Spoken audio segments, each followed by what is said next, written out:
I am Amita, co-founder of Nourish Talk, a platform for natural and holistic medicine. In our educational session today, we are going to talk about women's health with emphasis on PCOS. Presenting this topic, we have two speakers. Our main speaker today is Dr. Vasudha Vij. She is a homeopath educated in India and Greece in classical homeopathy. Her focus area has been on women's health, and she has treated a lot of women who have had different health issues such as PCOS, uterine fibroids, and ovarian cyst. Welcome, Dr. Vij.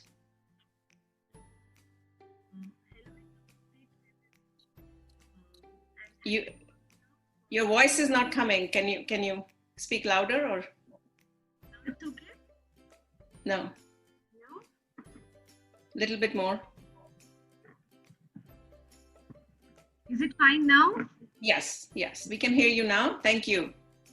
Hello, namaste to everyone, and thank you, Amita, for inviting me on this platform where you gave me the opportunity to talk about women health, which is very important nowadays. And I'm very glad to present this topic of women health. I believe women should know about her body, about herself, about her emotions.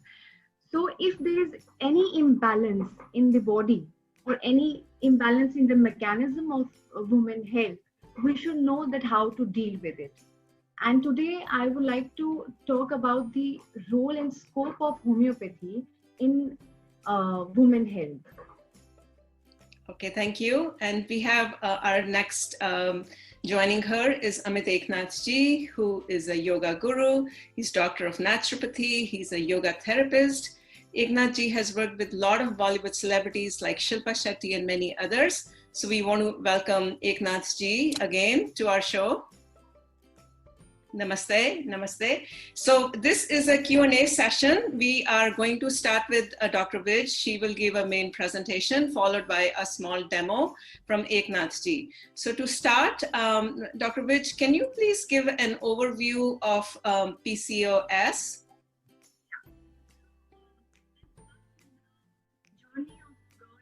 Your voice is not coming, Dr. Vij, your voice. I'll start with the journey of a girl.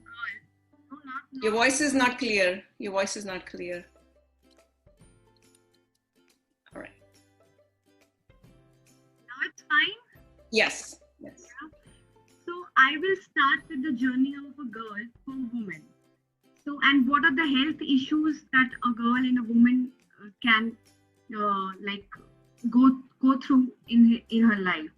So two of the biggest physical milestones in women health life are menarche and menopause. So what is menarche? Menarche is when menses start and menopause is when menses stop.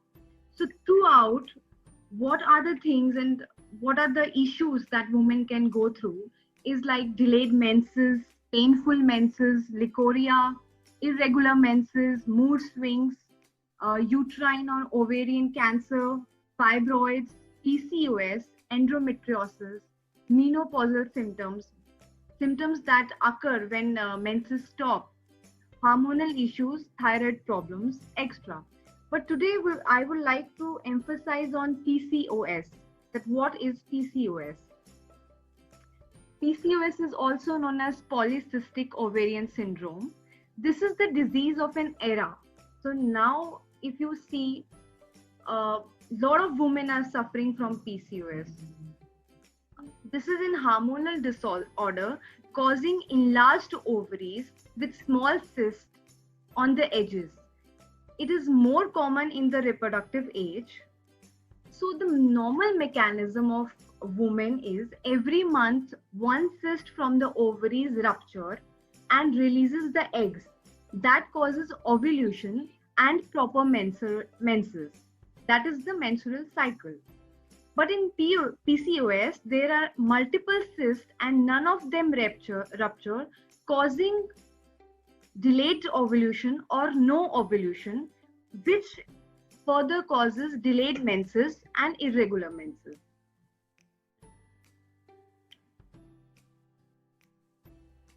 So what can be the causes of PCOS? One is excessive insulin.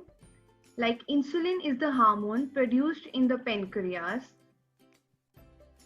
that allows cells to use sugar, which is your body's primary energy supply. So we get energy from sugar, glucose.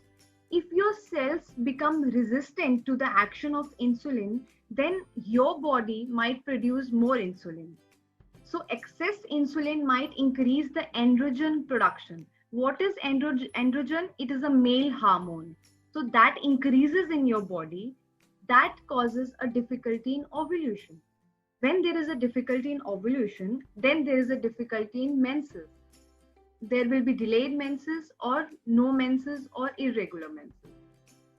Second is excess androgen. That is a male hormone that causes a lot of, like, the whole issue is because of the raise in the male hormone. Third will be hereditary. If your mother was suffering from PCOS, then you can suffer from PCOS, or your sister is suffering, then you can also suffer. And last, which is very important, cause is obesity. If you are obese, you have high chances of getting PCOS. So could you talk a little bit about the symptoms for, what are the symptoms that are most common for PCOS? Women who are suffering from PCOS usually get these symptoms, that is irritability, like the anger, short-tempered. These are the issues. High rise in male hormones. If you go for a blood test, your testosterone will be high. Facial hair growth and acne. Like you can see, these are the objective symptoms. You can see the acne or the excessive facial hair growth can be a symptom of PCOS. And this is because of the excess male hormone in the body. Then is hair fall, irregular menses or delayed menses, thick pigmentation of the skin, blackish discoloration of the skin, mainly around the neck, obesity, and acne. These are the common symptoms that you will see in a PCOS lady. Okay, so now that I think we understand overall symptoms and what happens, so I think we want to talk about what the side effects are of PCOS as far as other medical ailments that could come with it if someone is having PCOS. Yeah. So if PCOS is not treated timely or if not managed, so what can happen in your bodies? First is diabetes. You are at high risk of diabetes. Second is pregnancy-induced high blood pressure. That is gestational high blood pressure. Or you can also suffer from gestational diabetes, means during pregnancy. Heart disease, you can suffer from heart disease. Infertility. This is the basic complication of PCOS. If PCOS is not treated, it can lead to infertility. Uterine cancer, then it is miscarriage or pre-birth of a child, abnormal uterine bleeding, depression and anxiety disorders. This is very important complication, depression and anxiety disorders. Many women go through depression and anxiety disorders, but they don't know why it is happening. The cause is not known. So this can be a cause. If someone is going through depression and anxiety disorders, and if you're not knowing why it is happening, you should go and test your blood to see the hormonal level in your body, or you can go for ultrasound to rule out that you are having PCOS or not. There's a lot of side effects. So I think we want to understand, let's talk about what can help, as a next step.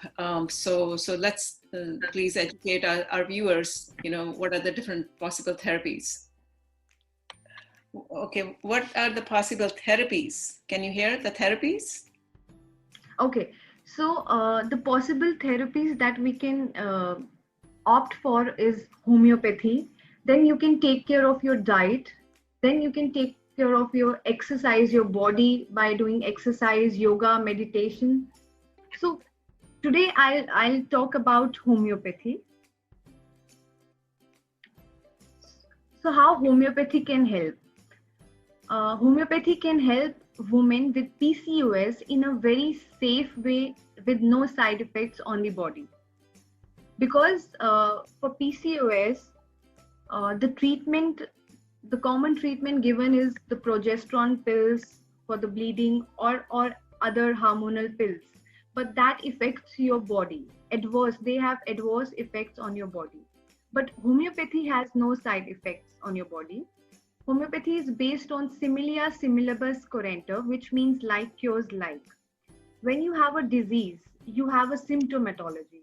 Symptoms are the result of your defense mechanism. So if you are ill and you are having symptoms, so it is a defense mechanism of your body that is giving out the symptoms. So having a symptom is a good sign. Symptom is useful for an organism to be in a balance. Symptoms only show us the path of cures. So if we have a lot of symptoms, we can go to the right remedy. It will help us to find out a right remedy for a person. And finally, you can have a cure. But if you are asymptomatic and you don't have symptoms, really it is a difficult task to find a right remedy, because symptoms, it means that your defense mechanism is very low. And if your defense mechanism is high, your defense mechanism will throw out the symptoms out. Next slide. Yeah. Homeopathic medicines work on vital force, or you can say PNEI axis. So what is PNEI axis? It is psycho, neuro, endocrine, and immunology. So we believe that derangement in the vital force causes imbalance in working of this PNIE axis, which causes disease in a human body. It acts as a hemostatic controller of the whole organism. So here, vital force is your soul, your Atma.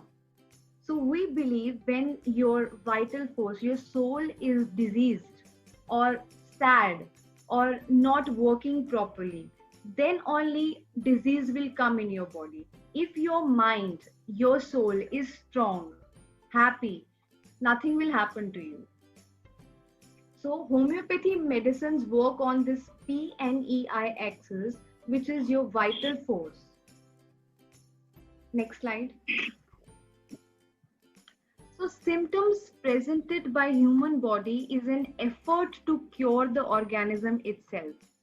So what we say and we believe that organism can treat itself, like whatever, if you have a cold or if you have a cut, it will heal it at its own. If your vital force is strong, if your PNEI axis is strong, then it will heal on its own.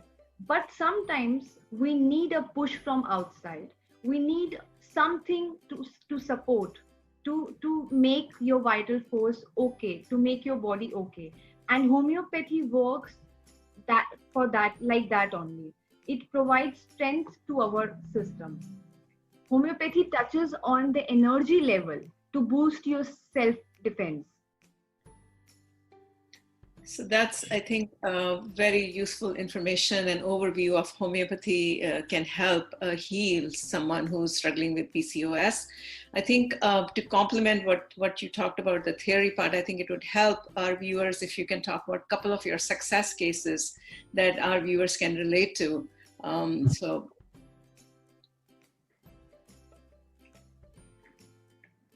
Were you able to listen to me? Were you able to hear me? I was saying that if you can talk about success. I can't hear you. Can you talk about success cases?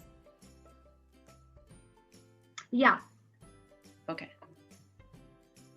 So I'll discuss about few cases which I've treated with homeopathy. So just see the journey, how patient feels after treatment, what happens with the patient. What is the journey of the patient? So this is a case.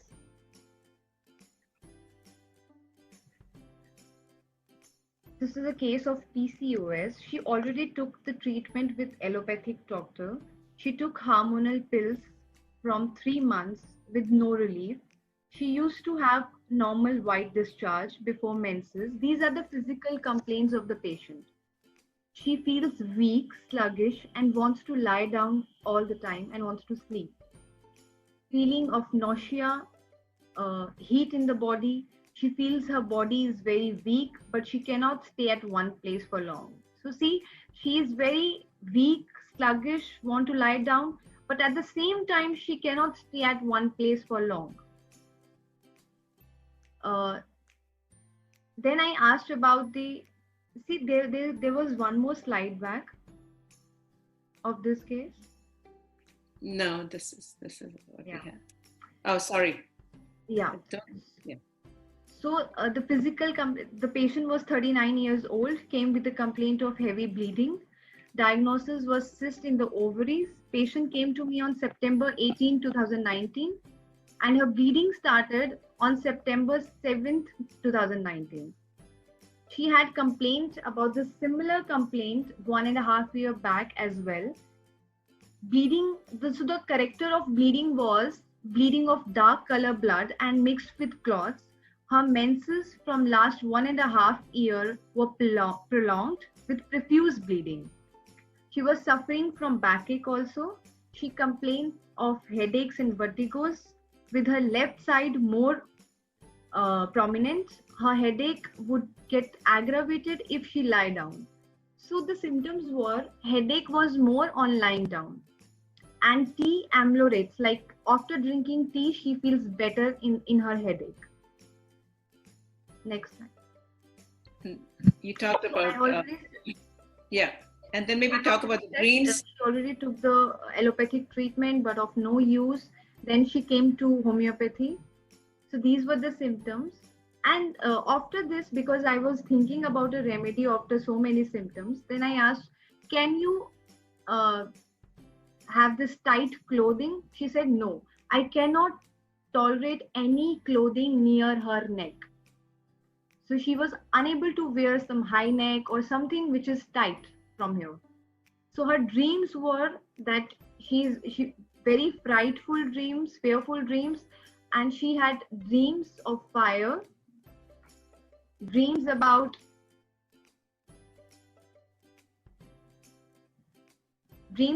herself in fire. She feels alone.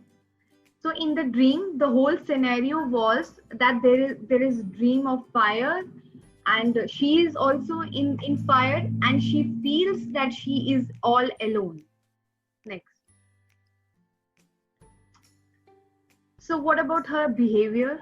She was not in a mood to talk. When I was taking her case, she was not very she was not in a mood to talk. She was little sad. She don't like sharing things. I was like probing a lot. Tell me more, ma'am, tell more about yourself.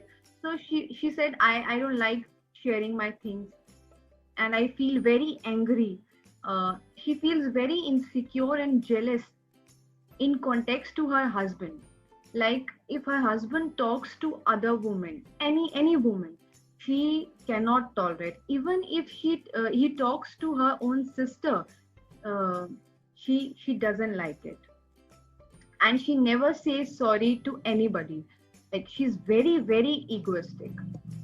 Fears. When I asked about fears, she said that at once and spontaneously she said that I have fear of snakes. I just cannot talk about them.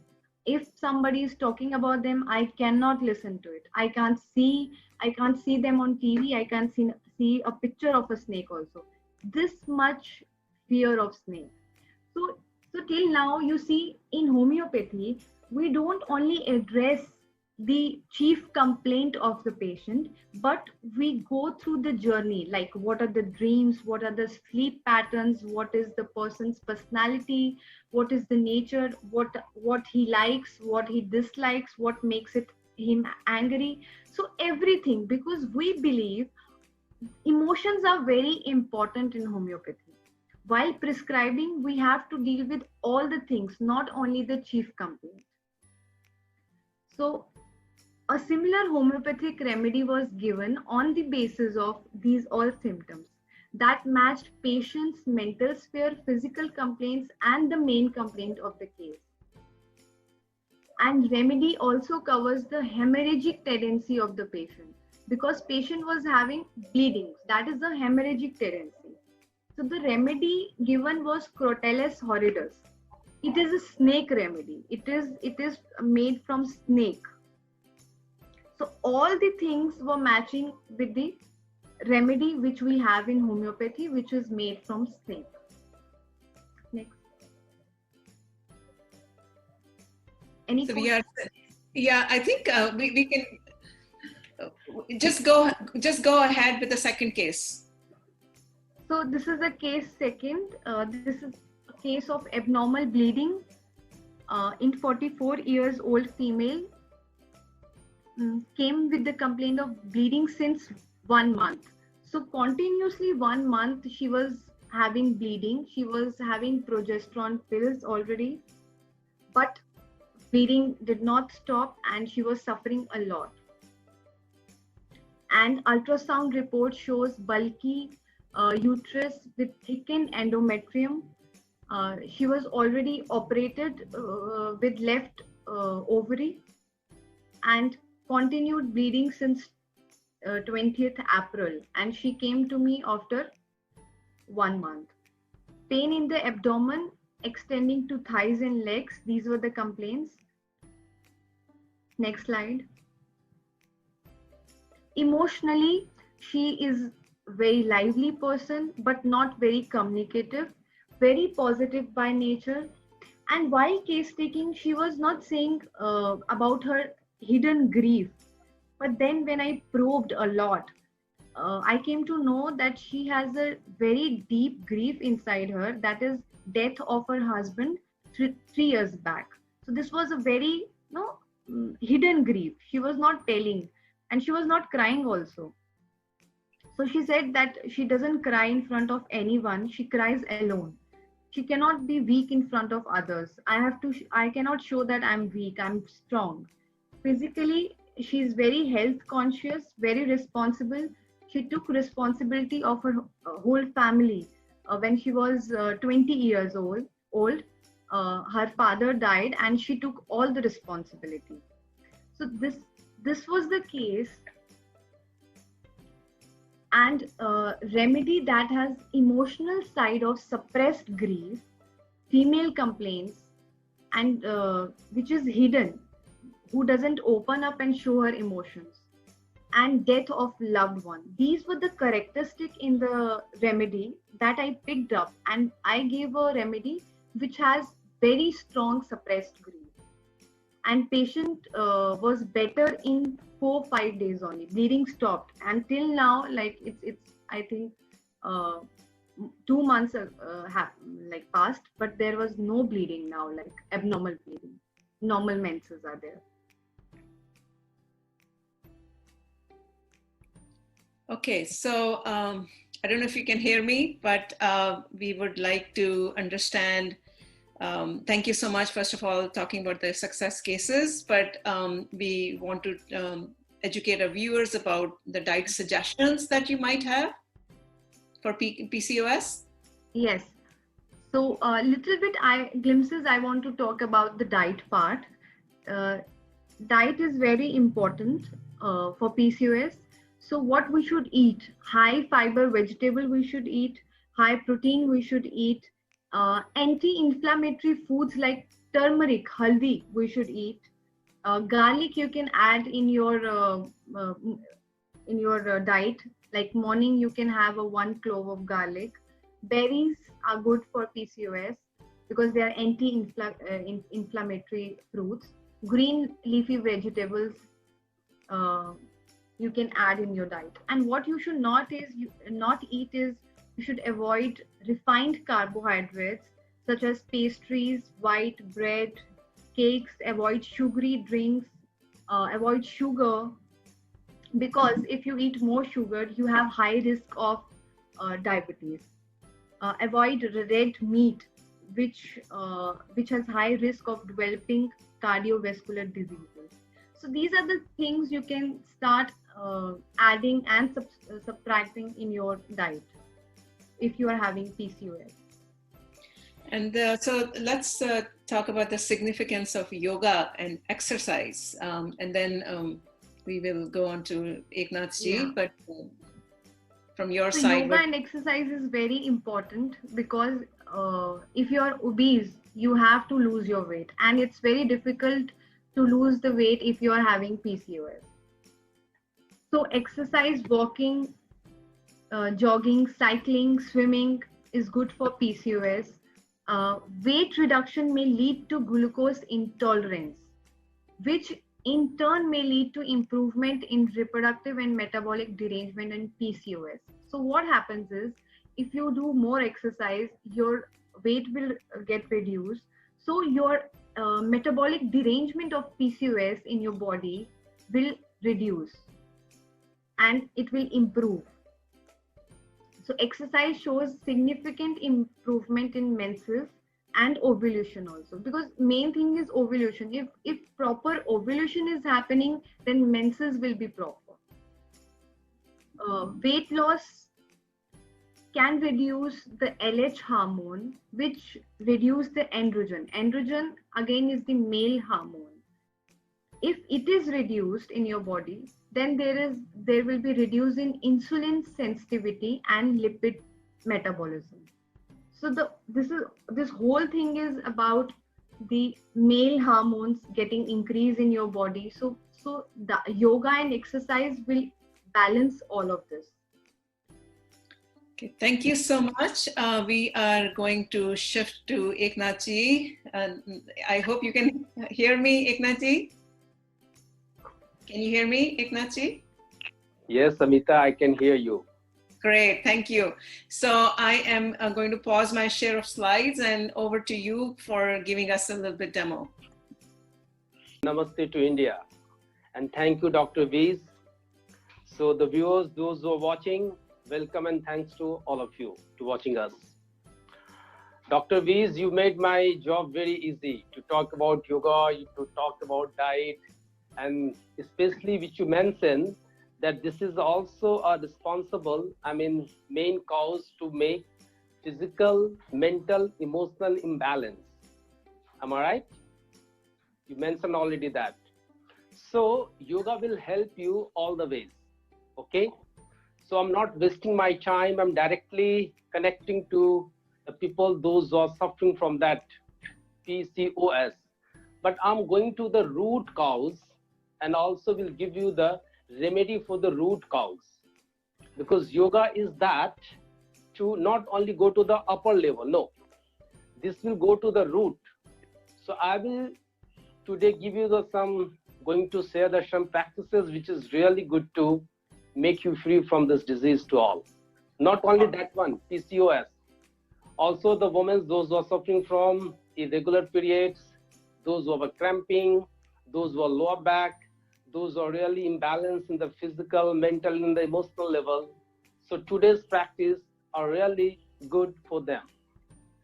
So before starting, I wanted to just, if you are sitting, just take some time to sit yourself.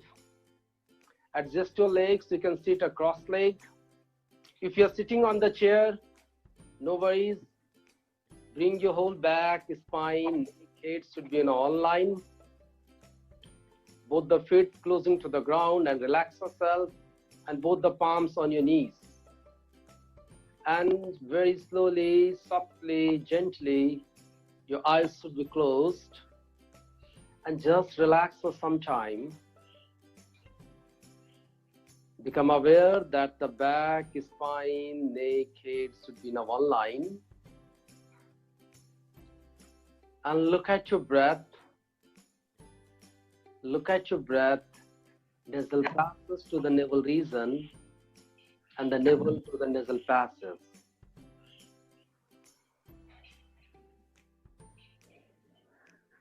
Make it little deeper and prolonger.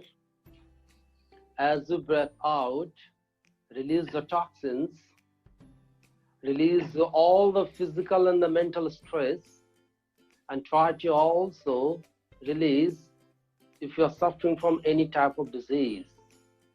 Just mentally be positive. As you breathe in, just imagine that you are taking pure air, fresh air, full of oxygen and energy. Keep going on, just 2 rounds more, please.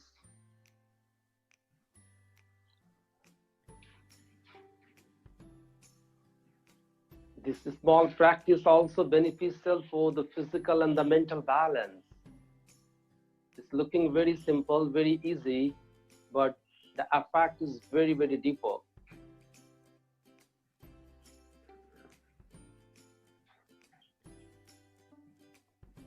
Now one more round, the final round. Inhale deeply and exhale deeply. As you exhale, please rub your palming. Feel the warm sensation and touch your eyes and face. And please open your eyes. Thank you so much, all of you. So we are going to do the first practice. The name of the first practice is Marjory Asana, cat pose. People are talking about this Marjory Asana, cat and cow, but in the tradition, this is only known as the cat pose, Marjory Asana. So I'm going to tell you and show you that how to do this practice. This is very, very beneficial for this. This is especially for this all such type of disease or problems the women are suffering. So I'm going to tell you how to do that. First, you can sit in the Vajrasana if you can. See, bring your feet separate and your hips or buttocks should be between your heels. And slightly, if you want, bring your knees slightly apart. And then take the ideal distance between, bring your both the elbows on the ground closer to your knee. You can see that. And then take a one step forward, means bring your both the palms like that, this way. Okay, so look at me once more. The hands should be like that, palms like that, elbows closer to the ground, and one step forward. And then please come to your knees, your palms, and become aware. Your toes resting on the ground. And very slowly, please move your head up. Push your abdomen out. Open your chest. Elbows tight, hands straight. And then go slowly, slowly inside. Your chin touching to the chest. Your collarbone. Abdomen pull inside maximum closer to the back. And the whole back spine should be maximum higher. And again, move your body forward, move up, elbows tight, hands straight, the lower back should be in. Push your abdomen out, open up your chest, and then go inside. Abdomen closer to your back, your chin closer to your chest, the whole back spine up. And now you can coordinate your breath. So deep breath in, move up, breath out, moves down. Breath in, breath out.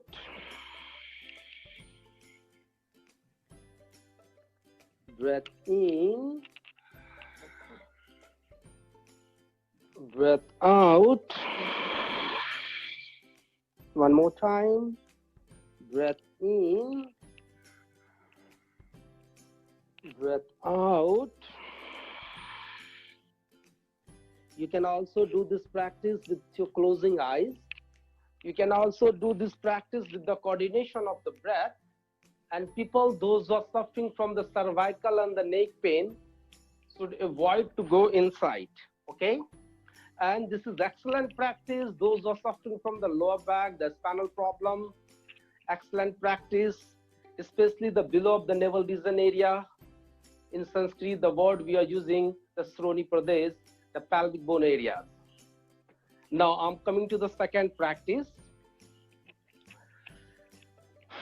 As Dr. VC was mentioning, the fear, anxiety, mental disorder.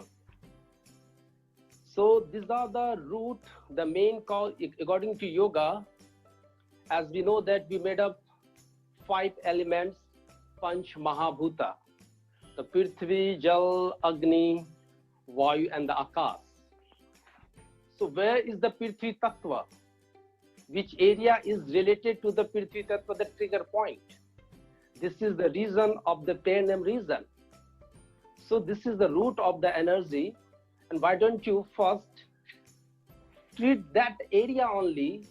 So I'm going to tell you the secret of that practice is that if anybody know how to do Siddhasana or Siddhyoni Asana, what to do, the left heel exactly closer to the perineum, and then right leg should be up.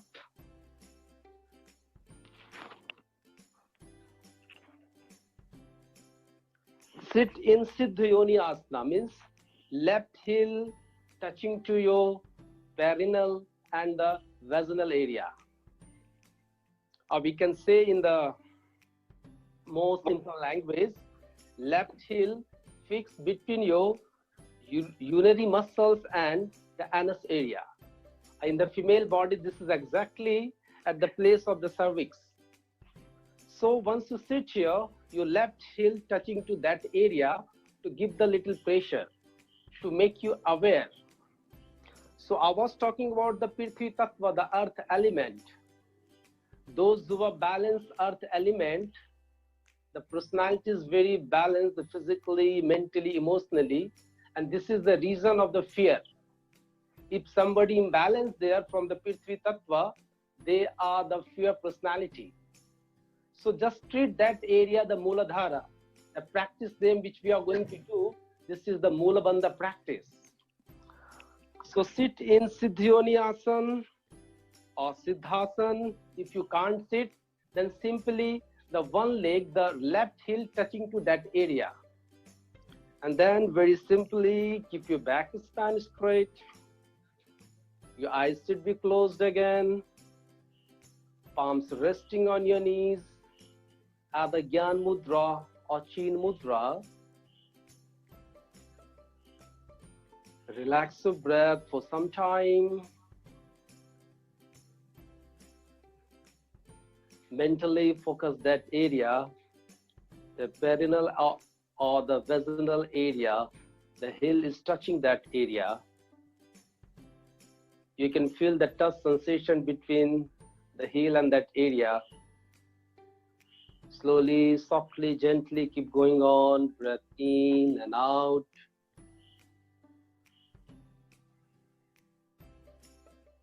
And now, completely focus that area, mentally become aware that area, and very slowly, slowly contract that area. Contract your Moolbandha area, slowly, slowly pull it inside, and then slowly, slowly release. Mentally focus that area, pull it, make it more tight, more contracts on that area, and then slowly, slowly, slowly release. If you are sitting in this position, that's good. If you are sitting on the sofa, chair, you can also mentally go there, eyes closed, and focus that area and feel the contraction. Make it tight, more closer, and then slowly, slowly, slowly release. Keep going on. Slowly, slowly. If you want, you can also coordinate your breath. Deep breath in, pull your that area, contract it, and slowly, slowly, slowly release. Breath out. Keep going on 5 times, and mentally focus the effect of this practice. So carry on, please. Take a deep breath in, pull it, make it tight, contract it, more contraction, a little bit more. Then release, relax. 3 more rounds. Exactly try to pull that area. which I mentioned you that, the perineum region between your anus and the urinary muscles. And then slowly, slowly release. One more time. Yes, yes, more tight, more contraction, a little bit more. Then release. Keep going on, one more round, please. It stimulates the pelvic nerves and the tones that area. Excellent practice for the physical, mental, and the emotional imbalance. This practice also makes you free from the fear, and your personality become balanced. And this is also excellent practice. The people, those who are suffering from PCOS, any irregular periods, any sexual organs problems, this is one of the best practice to increase the energy. Now just relax after this breath, this round. Now focus at your Agya chakra, the endocrine glands, at your abrocenter. You can see the mentally also feel relaxed, cool, calm. The clarity in your thought, clarity in your mind. You can also feel the temperature of the body increased. And now, be in this position. If you want, you can just open your eyes. The one more practice is, which we are going to do. This is the name of the practice is abdomen breath. So what you do, if you come to the Shavasana, you can also lie down in the Shavasana. If you want to do the sitting practice, bring your right hand just the below of the navel region area. And then very slowly, softly, gently, breath in, and slowly, softly, gently, breath out. The maximum movement should be the below of the navel region area. So if you want, you can try with me, please, all of you. Eyes should be closed. Right palm should be the below of your navel region. Slowly, softly, gently, focus your breath. Relax your breath. And then, finally, look at your abdomen, the navel region, the touch sensation between the palm and the abdomen region. And now very slowly, softly, gently, deep breath in. Fill up your abdomen. Open your abdomen. Abdomen moves like a balloon. And then slowly, slowly, breath out, out, out. Abdomen moves in little bit. Relax yourself. Again, carry on. Deep breath in.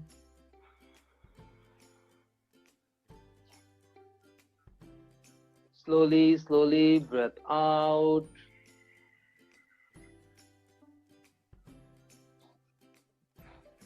Again, deep breath in. Maximum movement should be abdomen. Carry on, please. 5 more rounds. This is the practice you can do even the duration of the periods also. This is the practice excellent if somebody is suffering from irregular cycle, excess bleeding, and even the PCOS problems, any type of problems regarding that area, the genital area. This is very, very effective practice. So carry on 3 more rounds, please.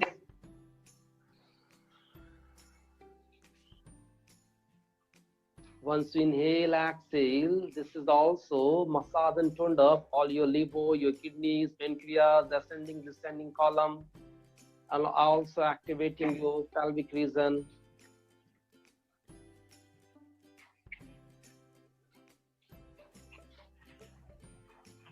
Now only 2 rounds more.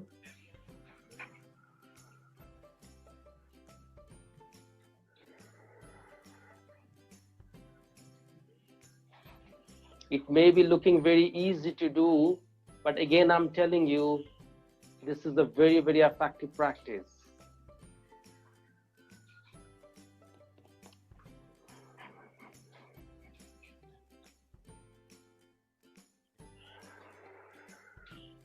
Now, once you complete your round, your right palm should be your respective knee in the mudra. Still, your eyes should be closed. Just relax for some time. Normal breathing. Look at the state of your body, mind, and breath, how you feel. So mentally, you should see that it's a very, very effective practice, especially in your internal organs. So this practice you can do Udarsvasan, the abdominal breathing, every day 2 times. At minimum 7 to 11 rounds morning time, empty stomach. And also if you are doing evening before dinner, 7 to 11 times. This is very, very effective. And also the practice which I taught you, the Mula Bandha, this is also you can do the early in the morning also, and also in the evening before dinner. And Marjari Asana especially you should not do, and see, Mula Bandha practice also you should avoid during the periods, during the menstruation. Marjari Asana also you should avoid that, but abdomen breath you can do is very good, fabulous, especially for that treatment. So hope all are fine, and if you have any questions, any doubt, please ask me. Thank you so much for your hearing me. Thank you so much, all of you. Well, thank you so much for a really good demo.